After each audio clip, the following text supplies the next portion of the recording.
Something that I've struggled with most of my life is letting go and moving on. Because I think people say that's what you should do, but no one ever really tells you how to do it. And if you've ever been through something painful, like a toxic relationship, trauma, or self-destructive habits, you'll know that's never easy. So I've tried to learn a few tips on how to actually let go of the past, and I wanted to share them with you here. And I suppose before we get into it, I should of course point out that all of this is just a surface level starting point, and that the real key is to work through these things with a trained mental health professional. So why is letting go so hard? Well, research shows that we're more likely to remember stressful or traumatic events than the mundane daily details, which I guess kind of makes sense. Like, I don't need to remember that I've done the dishes or brushed my teeth every morning. I need to remember to do them, but I don't need to remember that I have done them. But from a survival standpoint, my caveman brain wants to remember that something was dangerous or challenging so that it knows to look out for it next time. And our minds can ruminate, replaying what happened over and over in some sort of attempt to try and make sense of it or avoid getting hurt in the future. I guess ultimately it's that your brain is trying to protect you, but it can end up being the thing that keeps you stuck. That's why it can feel impossible to let go of that relationship, that version of yourself, or that thing that happened to you. But here's the thing. Healing doesn't necessarily just mean forgetting.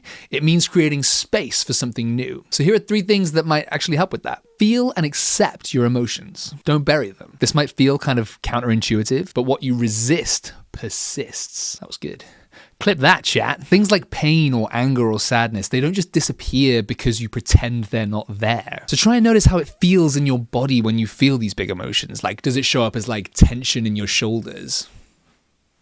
Or maybe like butterflies in your stomach? You might find it helpful to write about it, and that's why we include this activity in some of our free resources, which are available bilingually.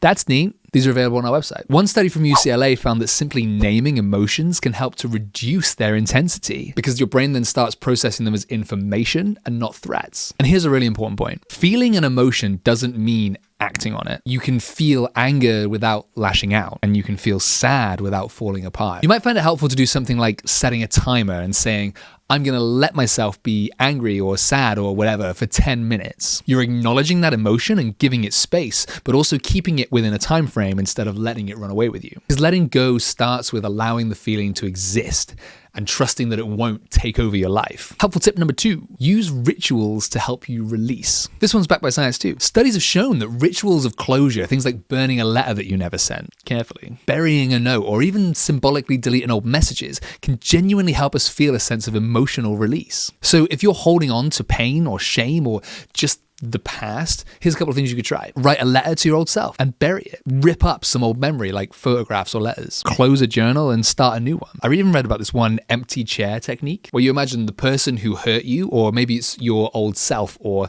whatever it is that you're trying to let go of, is sitting in an empty chair, and then speak or yell everything that you need to say to that person before you symbolically dismiss them from the chair and leave the room. How's that for an empty chair technique? It might sound and even look a little bit odd, but actually physically processing these things in these tangible ways can tell your mind that you've expressed what needs expressing. I suppose one super crucial point here is that we obviously want to avoid harmful releases and harmful rituals. You deserve healthy coping tools, and Heads Above the Waves exists to help you try and find them. Helpful tip number 3, letting go also means creating some distance between you and what's keeping you stuck. That could be physical distance. So like limiting contact with a certain person, or giving yourself permission to avoid certain places that bring up painful memories. Or it could be digital distance, unfollowing or muting accounts that make you spiral. And yes, that does include not looking up your ex's Instagram. It could be creating a change in your environment. So if there's something like photos or gifts that are a constant reminder of the thing you're trying to let go of,